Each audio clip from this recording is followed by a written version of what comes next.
Fala, meus queridos, tudo bom com vocês? E olha, Sonic 3 me surpreendeu demais. Eu já tava mimado com o primeiro filme do Sonic, que mostrou que nem toda obra que sai de videogame pra filme ou série tem que ser ruim. Aí veio o Sonic 2, que subiu a barra ainda mais. E agora com o 3 só estamos lembrando da franquia de John Wick, porque sinceramente, parece que ele vai ficando cada vez melhor. É o mal da sequência de querer fazer o maior e melhor, só que dessa vez dá certo. E nossa, dá muito, muito, muito certo. Com mais personagens, com mais ação, com mais desenvolvimento e com mais piada. Nossa, a questão das piadas com o Jim Carrey aqui faz você lembrar da atuação dele em Todo Poderoso, de tão bom que tá o negócio. Vamos falar desse filme? Olha, eu cheguei na sessão pensando que seria um outro filme do Sonic engraçadinho, falando da história do Sonic com o Tails, o Knuckles e agora o Shadow, com a dublagem do Keanu Reeves, que tá maravilhosa, e foi muito mais do que isso. Nossa, foi muito mais do que só um filme de Ouriço Azul. Se você ignora completamente o respeito que ele tem já por ser um filme do Sonic, ele ainda vai ser um dos melhores filmes que eu assisti esse ano, porque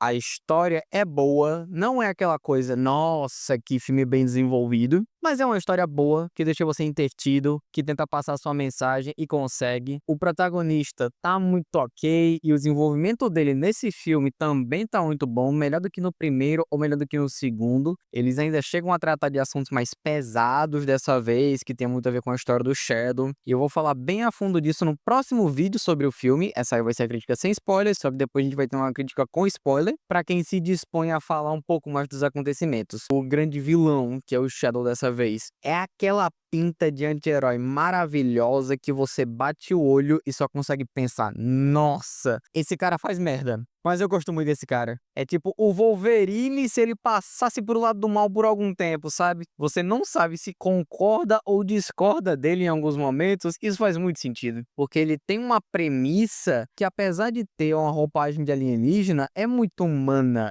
É muito fácil de você se identificar. Lembra até um pouco do Killmonger em Pantera Negra, que é aquele vilão que todo mundo dizia, ok, ele é um vilão, ok, ele quer fazer coisas ruins. Mas eu entendo a motivação dele, mas em certa medida eu até poderia concordar com ele se eu tivesse passado por uma situação parecida. E quando você olha o arco do personagem dele, o que aconteceu, como ele foi injustiçado, dá pra entender como ele chegou nisso. Dá pra entender, e conforme você vai vendo a história progredir, eles traçam um paralelo disso com o Sonic, que traz uma mensagem bem profunda no filme. Tá aí uma coisa que eu nunca pensei que eu ia falar. Um filme do Sonic, um filme do Ouriço Azul, traz uma mensagem profunda pra gente sobre a natureza humana. Não é tipo, ah, mas os meus amigos são importantes. Ah, mas você tem que aprender a lutar. Não, é realmente questões complicadas da vida para as quais não tem uma resposta certa. E o filme aborda isso muito bem. De uma maneira que ele respeita a história dos jogos. Às vezes parece que você só tá vendo uma cutscene muito bem trabalhada do jogo e ainda consegue transformar isso pra mídia do cinema de uma maneira incrível, assim, 10/10 em praticamente tudo aqui. E o Jim Carrey, então, nossa, nem se fala. Aquele cara rouba a cena sempre que aparece, e agora ele ainda tem outro personagem pra fazer ainda mais palhaçada pra gente. Eu lembro que quando saiu o Sonic 2, diziam que ele ia parar de atuar, e é por isso que teve no final do segundo filme aquela desculpa que o robô cai em cima dele, é por isso que ele não ia mais aparecer. Só que aí fizeram uma oferta, aí ele deve ter visto o roteiro, aí ele pensou,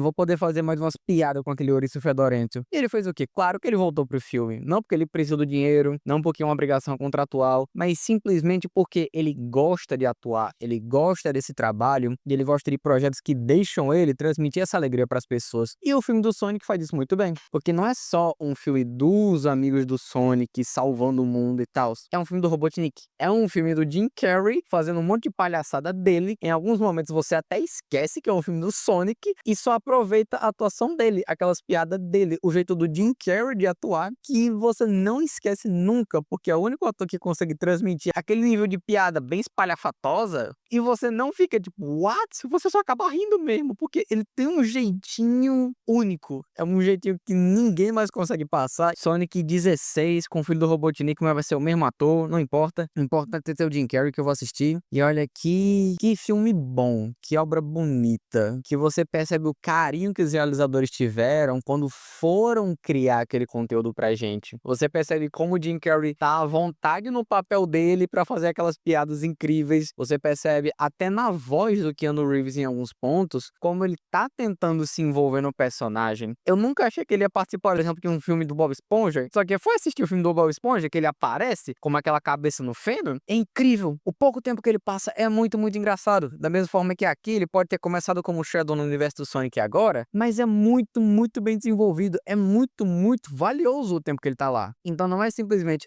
mas é um filme de criança, que você só vai fazer a dublagem e não tem muito espaço para cenas de ação que ele gosta e tal. Não, ele viu uma oportunidade de participar de um filme que ia trazer alegria para as pessoas, que ele poderia se divertir com o Jim Carrey, porque Keanu Reeves eu já adoro. Com o Jim Carrey junto no filme, então, só quero meu ingresso. E os dois conseguem trazer aquela química maravilhosa entre os personagens.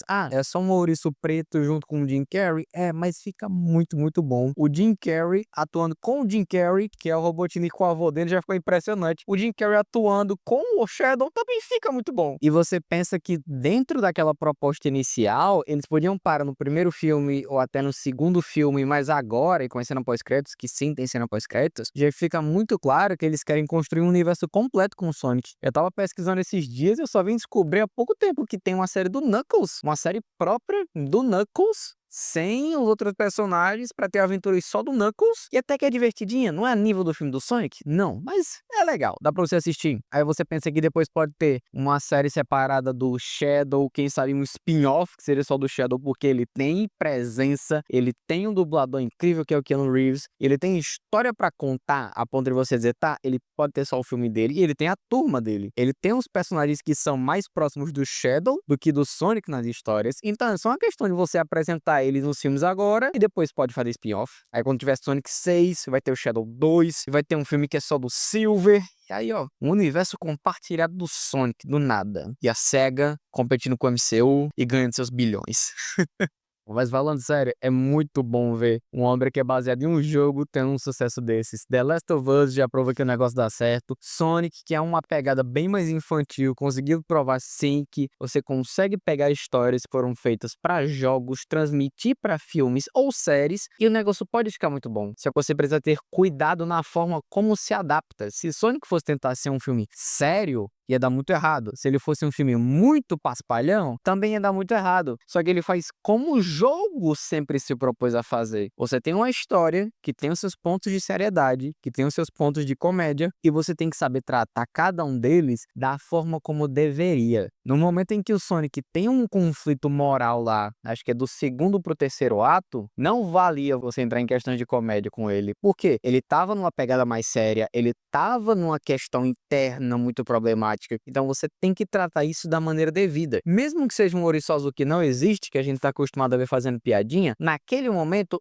é sério, é um problema sério, ele tem que ser tratado como uma coisa séria. E da mesma forma que o Robotnik em algum momento ele vai tentar causar uma devastação absurda no mundo, não pode ser tratado tão a sério em que você esquece que é um filme do Sonic. Porque quando isso acontece, destoa, perde o ritmo, você não tem mais aquela noção clara de qual é o gênero, e aí o pessoal começa a se desprender do filme. Isso acontece o tempo todo e não é fácil você manter essa constância do que o pessoal tá assistindo. Aqui eles conseguiram fazer isso muito bem, graças a Deus. Ficou incrível, ficou maravilhoso. Quando sair Sonic 8, eu vou estar lá já comprando a pré-venda assim que sair, porque se continuar nesse ritmo, é só sucesso daqui pra frente. E a gente vai encerrar o vídeo por aqui. E se você gostou deste conteúdo, não esquece de se inscrever no canal e clicar no botão de like, para que o YouTube te recomende mais conteúdos como este, para você poder me acompanhar aqui mais vezes. Quaisquer sugestões que você gostaria de dar sobre forma de melhorar o vídeo, sobre vídeos ou séries que a gente pode comentar, até quadrinhos aqui também encaixa. Eu tô doido pra poder fazer um sobre um universo absoluto daqui a pouco da DC. Por favor, deixa aqui nos comentários, porque neste canal todo nerd é bem-vindo.